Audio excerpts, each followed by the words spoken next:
Always America first. I'm Jeff Stein with today's Iowa Politics Report.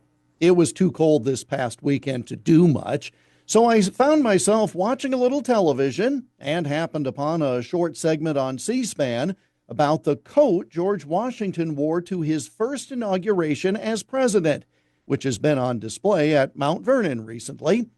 That may not sound interesting at first blush, but one of the things that attracted my attention was that the coat was made of cloth produced in the new country, the United States.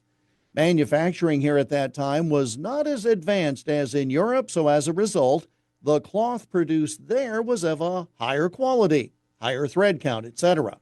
But Washington insisted that the coat he would wear to that first swearing-in ceremony in 1789 be made of American-made cloth.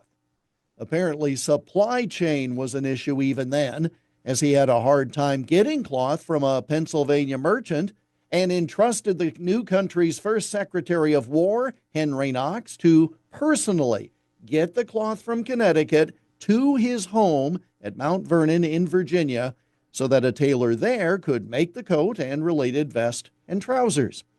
The outfit was still formal, but rather plain. Curators these days believe it was Washington showing himself as a man of the people, not as an elitist. Regardless, he knew that the leader of the new country had to set an example, right down to buying American for his clothing. If the United States was to become economically self-sufficient, he believed you had to support those producers, the ones from this country above all others. If that sounds familiar on this inauguration day, well, it should. And it's no more complicated than promoting the interests of your own country at all levels ahead of others. That's not jingoistic or punitive, but smart. I have not taken a trip on a plane in some years, but I presume they still advise that in the event of a problem, you put your oxygen mask on first before helping others. After all, if you're not at full strength, you are of no help to others. So, too, with this nation as a whole. Use whatever slogan you want, but as I am fond of saying, this is the greatest nation God ever blessed, and we need to act that way. The first president knew that, and now, 236 years later, so does the 47th.